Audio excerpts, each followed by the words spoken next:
Assalamualaikum warahmatullahi wabarakatuh. Gimana kabarnya sobat semua? Semoga selalu diberi kesehatan baik jasmani maupun rohani oleh Allah Subhanahu wa taala. Kali ini gua mau menceritakan kisah yang berjudul Panah Berantai Menyerang Desaku. Untuk nama desa yang nanti gua sebutin itu cuma nama samaran ya teman-teman. Oke, langsung aja, nggak usah lama-lama, kita ke teror. Tahun 1983. Jurang Pandang adalah desa yang asri. Warganya sangat ramah dan merupakan kampung yang secara keseluruhan warganya menganut agama Islam. Lokasi kampung itu pun sangat strategis. Di kampung itu ada sungai yang lumayan besar dan ada jalan kecil menuju kota besar. Apapun usaha yang dikembangkan di desa itu pasti akan sangat sukses. Para pedagang dari luar daerah pun sering memasarkan dagangannya di desa itu. Warga di sana hidup sederhana dengan hasil alam yang melimpah setiap tahunnya. Dan sungai di sana masih jauh dari kata tercemar. Pekerjaan sehari-hari warga hanya berkebun, menyadap karet, dan memancing. Hingga pada suatu hari, warga desa kedatangan beberapa orang asing yang ingin membeli tanah desa untuk dijadikan sebuah tempat hiburan malam. Mereka terlihat berbicara dengan kepala desa ini. Dan satu gebrakan keras dari meja yang ada di ruangan pembakal, si tamu itu terlihat sangat marah sehingga menggebrak meja dan segera berdiri berjalan keluar ruangan sambil menunjuk-nunjuk pada kepala desa. "Kalian pasti menyesal tidak mau menjual tanah ini pada kami," kata si tamu itu sembari menunjuk ke arah kepala desa yang hanya terdiam. Warga desa pun semakin penasaran mendengar kata-kata tamu asing itu. "Mau apa memangnya dia itu, Pak Kepala Desa?" tanya salah satu warga. "Biasa, mereka mau membeli tanah desa kita untuk dijadikan tempat hiburan." Beberapa minggu setelah penolakan kepala desa pada tamu asing atau yang dipanggil Pak Elias itu, beberapa warga mulai terserang penyakit aneh. Bagian tubuh yang sulit terjangkau oleh si pemilik tubuh ditumbuhi bisul sebesar piring. Bahkan cairan di dalam bisul itu pun terlihat jelas. Tidak seperti bisul kebanyakan yang cairannya berwarna putih seperti susu atau nanah. Tapi bisul itu cairannya berwarna bening seperti air hujan. Namun yang anehnya, di saat warga mencoba menusuk dengan jarum, tidak tembus atau tepatnya tidak bisa pecah. Bahkan ditusuk dengan pisau pun tetap tidak mau pecah.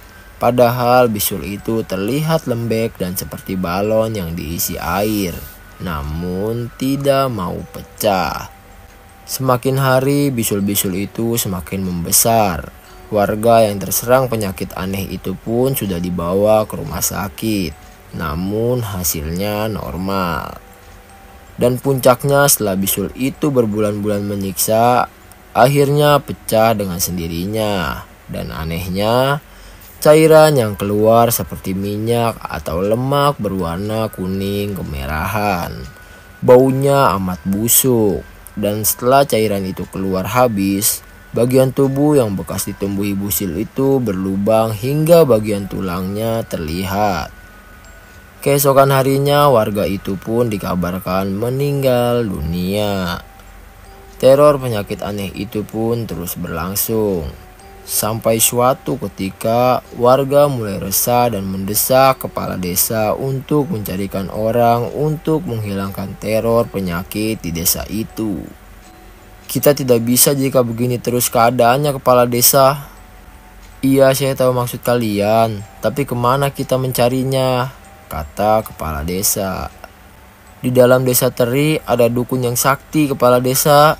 Kita coba jemput dia, jawab salah seorang warga yang istri dan anaknya baru saja meninggal. Iya, kalau begitu kita berdua berangkat menjemput dia. Malam ini kalian bawa warga mengungsi ke desa sebelah dulu, ucap Kepala Desa. Kepala Desa dan salah satu warga berangkat menggunakan speedboat milik desa. Singkat cerita, Kepala Desa pun sampai di rumah dukun itu. Panggil saja nama dukunnya Lehan. Kalian Islam ya? Apa kalian meminum air bikinan kami ini? Ucap Lehan sambil tersenyum. Kami ini terserah Amang saja, ucap pembakal sopan. Iya, soalnya dalam ceret itu tidak mungkin juga kami masukkan daging babi. Maaf, tapi di Kalimantan, tepatnya Kalimantan Tengah, memang bila kita bertamu ke rumah orang yang berbeda agama dengan kita akan ditanya apakah kita mau minum atau tidak. Dan memang ceret serta gelasnya mereka asingkan. Membeli gelas baru khusus untuk tamu yang muslim. Mereka sangat menghargai orang muslim. Kalau boleh saya tahu, apa maksud kalian datang sini? Tanya Lehan. Begini Mang, di desa kami warga terkena penyakit yang tidak biasa, aneh, seperti bisul, tapi setelah pecah orang yang terkena penyakit itu meninggal, ujar pembakal. Kalau begitu berarti warga desa terkena santet berantai, ucap Amang Lehan. Santet seperti apa lagi itu Mang? Tanya Kepala Desa. Biasanya ada sesuatu yang ditanam orang di tanah desa kalian. Menghilangkannya seperti apa Mang? Tanya Kepala Desa cemas. Orang mengirim santet itu kira-kira apa tujuannya dan apa kemauannya? Kenapa sampai warga desa yang jadi korbannya? Ujar Kepala Desa geram. Entahlah, mungkin orang iri, sulit dijelaskan. Nah, maaf sekali, kami ini hanya bisa menyediakan mie saja. Tidak mengapa Mang, mie pun sudah luar biasa. Setelah makan ini kalian berdua tidur saja. Iya Mang. Malam pun sudah sangat larut. Kepala Desa dan temannya tertidur. Hingga pagi tiba. Sudah bangun ya? Tanya Lehan. Benar-benar nyenyak sekali tidur malam ini. Ayo minum kopi dan sarapan dulu. Tadi malam saya melihat desa kalian. Banyak sekali makhluk goib. Desa kalian gelap sekali. Menurut saya ada orang yang ingin menguasai desa kalian. Terus bagaimana? Apakah Anda sanggup menghilangkannya? Saya tidak sanggup. Orang yang mengirim santet itu ilmunya lebih tinggi dari saya, ujar Lehan menggeleng. Tapi ini saya memberi alamat teman saya padamu. Coba kalian datangi dia. Dia guru di pesantren di daerah Banjarmasin. Di sini ada alamatnya. Saya yakin dia bisa menghilangkan santet berantai di desamu, ucap Lehan seraya menyerahkan gulungan kertas pada Kepala Desa. Kalian berangkat saja, mumpung hari masih pagi. Lumayan jauh perjalanan kalian ke sana, ujar Lehan. Iya, kalau begitu kata Anda, kami permisi dulu Mang. Terima kasih banyak Mang, ujar Kepala Desa menyalami tangan Lehan. Kalau warga desa jangan dipikirkan. Jika mereka keluar dari wilayah desa kalian, maka mereka akan aman saja, ujar Lehan seolah tahu apa yang dipikirkan Kepala Desa. Dan Kepala Desa pun menghela nafas lega mendengar perkataan Lehan. Mari Mang, kami permisi. Mereka pun dengan cepat melesat melalui anak sungai dan segera menuju Sungai Barito. Benar saja, perjalanan mereka memakan waktu kurang lebih 4 jam perjalanan. Dan mereka masih harus naik untuk mencari pesantren yang tertulis di dalam kertas yang diberikan Lehan tadi. Sekitar setengah jam mereka berjalan. Akhirnya mereka sampai di pesantren yang dimaksud. Assalamualaikum warahmatullahi wabarakatuh. ujar kepala desa mengucapkan salam dari luar pagar. Waalaikumsalam warahmatullahi wabarakatuh, saut seorang anak muda sembari membukakan pagar untuk tamu yang datang. Apakah guru Hamidnya ada? Tanya pembakal pada pemuda itu. Iya, beliau ada di dalam. Mari masuk ke dalam. Abah guru, ini ada yang mencari. Assalamualaikum warahmatullahi wabarakatuh, ucap kepala desa dan temannya bersamaan. Waalaikumsalam, jawab guru Hamid sembari berdiri menghampiri tamunya. Masuk, jangan sungkan, ujar guru Hamid mempersilahkan tamunya masuk dan duduk. Behaki, buatkan minuman untuk tamu kita ini, nak. Iya bah, saut pemuda yang tadi. Ada apa ya sampai mencari abah ke sini? Ujar guru Hamid tersenyum. Dan kepala desa pun menceritakan semua yang terjadi di desanya hingga ia bertemu Lehan dan mendapatkan alamat pesantren itu. Astagfirullah, astagfirullah, astagfirullah. Jadi seperti itu ya ceritanya. Baiklah, setelah makan nanti kita langsung berangkat ke desamu. Alhamdulillah, alhamdulillah, alhamdulillah, ucap kepala desa dan temannya. Ini bah minumannya, kata pemuda tampan yang bernama Baihaki itu sambil tersenyum. Kalian mau masak ya nak? Setelah itu suruh santri yang lain siap-siap. Kita akan pergi ke desa paman ini, ujar guru Hamid sembari menunjuk pada kepala desa. Setelah beberapa lama, masakan para santri pun terhidang. Nah, mari cepat makan, biar setelah ini kita berangkat, suruh guru Hamid pada kepala desa dan temannya. Para santri kenapa tidak makan bah? Tanya kepala desa seraya menyendok nasi. Mereka mungkin lagi makan di dapur, ujar guru Hamid tersenyum. Setelah selesai makan, mereka berbincang-bincang sejenak dan mulai bersiap-siap untuk berangkat. Baihaki, tolong panggilkan santri yang lainnya dan bilang abah menunggu di lanting. Lanting adalah rumah yang terapung di atas air. Kalau di daerah Kalimantan Selatan, biasanya di bawah lanting dipasang ribuan bambu agar bisa mengapung. Tapi kalau di daerah Kalimantan Tengah, di bawah lanting biasanya dipasang batang pohon yang ringan. Iya bah, nanti kami menyusul. Guru Hamid dan dua tamunya pun meninggalkan halaman pesantren itu menuju sungai. Dan setelah beberapa saat menunggu, akhirnya para santri datang membawa beberapa tas. Sekitar 17 orang santri ikut ke desa Jurang Pandang. Dan mereka mulai memasukkan barang bawaan mereka ke dalam speedboat. Ada 4 speedboat yang mengikuti kepala desa dari belakang. Setelah memakan waktu perjalanan hampir 7 jam, mereka pun sampai di desa itu. Dan guru Hamid menyuruh santrinya menggelar alas duduk yang mereka bawa dari pesantren. Mereka mulai membaca doa.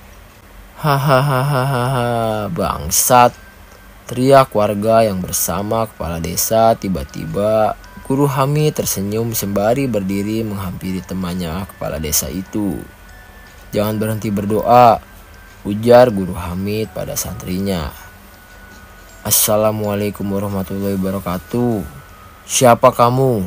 Tanya Guru Hamid pada teman kepala desa yang kesurupan. Aku hantu, jin, atau iblis kiriman tuanku, jawab warga itu. Suaranya seperti suara nenek tua. Untuk apa tuanmu mengirimmu ke sini? Membunuh semua warga desa. Kali ini suaranya seperti lelaki tua. Berapa jumlah hantu yang dikirim ke sini? 30. Siapa yang ditugaskan memimpin kalian? Aku. Kali ini suaranya terdengar sangat berat. Aku tidak mau membunuhmu Hamid. Lebih baik sekarang kamu pergi. Hidup mati itu di tangan Allah Subhanahu wa Ta'ala. Allah. Bangsa kami paling kuat. Lebih kuat dari kalian. Para santri yang mendengar itu mulai berzikir. La ilaha illallah wallahu akbar.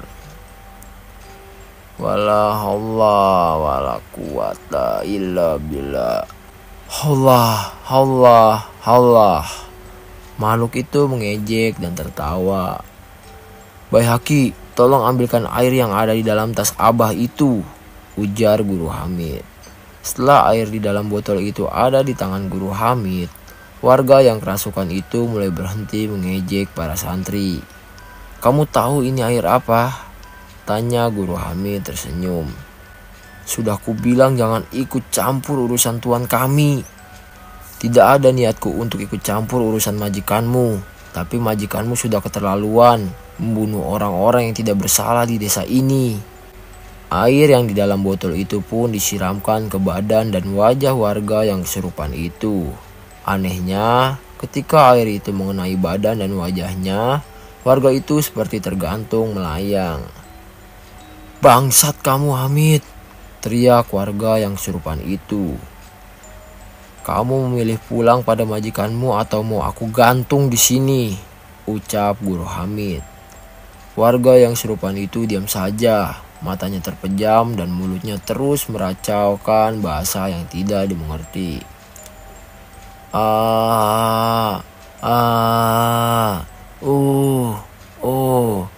Teriakan para santri dan kepala desa yang disergai batuk berdarah. Hahaha, sudah kubilang aku lebih kuat dari siapapun, ujar warga itu tertawa angkuh. Baca doa yang sudah Abah ajarkan ya nak, ucap Guru Hamid sambil berjalan memutar. Allah, Allahu Akbar, Allah, Allahu Akbar, Allah, Allahu Akbar. Tidak ada yang lebih kuat melebihi Allah. Guru Hamid memukul warga itu dengan daun sawang. Setelah dipukul dengan daun sawang, tiba-tiba warga yang kerasukan itu muntah darah kental dan berbau sangat busuk. Ampun, ampuni aku Hamid, ujar warga yang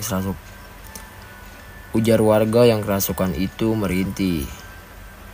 Siapa nama majikanmu dan apa tujuannya membunuh warga desa di sini? Tolong bebaskan aku. Aku rela mengabdi lawan Ikam, asal jangan antar aku bulik wadah majikanku. Apa omonganmu itu bisa dipercaya? Ucap Guru Hamid tersenyum. Aku berjanji, aku tidak akan pernah mengingkarinya. Bagaimana aku bisa percaya dengan makhluk jahat seperti kamu itu? Bagaimana caranya aku bisa membuat kamu percaya? Apa agama kamu saat ini? Majusi. Maukah kamu ikut agamaku dan berjanji atas nama Tuhanku? Warga itu terdiam beberapa saat dan akhirnya mengangguk. Ikuti aku. Asyhadu alla ilaha illallah wa asyhadu anna Muhammadar Rasulullah. Aku bersaksi tiada Tuhan yang berhak disembah melainkan Allah. Dan aku bersaksi sesungguhnya Nabi Muhammad adalah utusan Allah. Dan si warga yang kerasukan itu mengikuti setiap yang diucapkan oleh Guru Hamid. Dan aku berjanji tidak akan mengganggu umat muslim lagi. Jika aku melanggar janjiku, aku rela dilaknat oleh Allah, ucap warga itu disertai tangis. Kamu keluar lewat mana? Tanya Guru Hamid. Belum sempat Guru Hamid mengucapkan sesuatu, warga itu mengarang kesakitan dan memuntahkan cairan berwarna kuning bercampur darah. Dan dari telinganya keluar darah segar. Astagfirullah, ucap mereka semua. Kasihan sekali dia ini, kata Guru Hamid. Setelah beberapa saat kemudian, warga itu mulai siuman. Tapi dia sudah tidak bisa berbicara lagi. Dan indera pendengarannya pun rusak. Kepala desa menangis melihat temannya itu. Baru saja istri dan anaknya meninggal, sekarang dia menjadi cacat. Setelah meminumkan air kepada warga itu, Guru Hamid berwudu dan sholat di tengah-tengah lapangan desa itu. Setelah sholat, Guru Hamid berjalan ke arah pohon kariwaya beringin dan menggali tanah di bawah kariwaya itu. Di sana ditemukan sebuah bungkusan kain kafan. Di sana ditemukan sebuah bungkusan kain kafan yang berisi sesuatu. Namun, Guru Hamid tidak membolehkan orang lain melihat isinya. Setelah didoakan dan disiram dengan air yasin, bungkusan kain kafan itu mengeluarkan bau yang amat sangat busuk sebelum akhirnya terbakar dengan sendirinya. Alhamdulillah, ucap mereka semua. Konon kata kepala desa santet itu kembali kepada si pengirimnya. Dan entah benar atau tidaknya, ada kabar bahwa Pak Elias mati mengenaskan karena terbakar di dalam rumahnya. Oke teman-teman, segitu aja kisah cerita dari panah berantai menyerang desaku. Kisahnya cukup pendek ya, tapi ini kayak kisah cerita yang dimana suatu desa ingin dikuasai oleh seseorang dengan cara yang jahat. Namun tetap saja kebaikan akan mengalahkan kejahatan. Oke teman-teman, segitu aja kisah cerita dari gua. Buat kalian yang suka silakan like, dan buat kalian yang gak suka silakan dislike. Dan buat kalian yang suka banget silakan subscribe di bawah. Gua Panji Pandep, salam.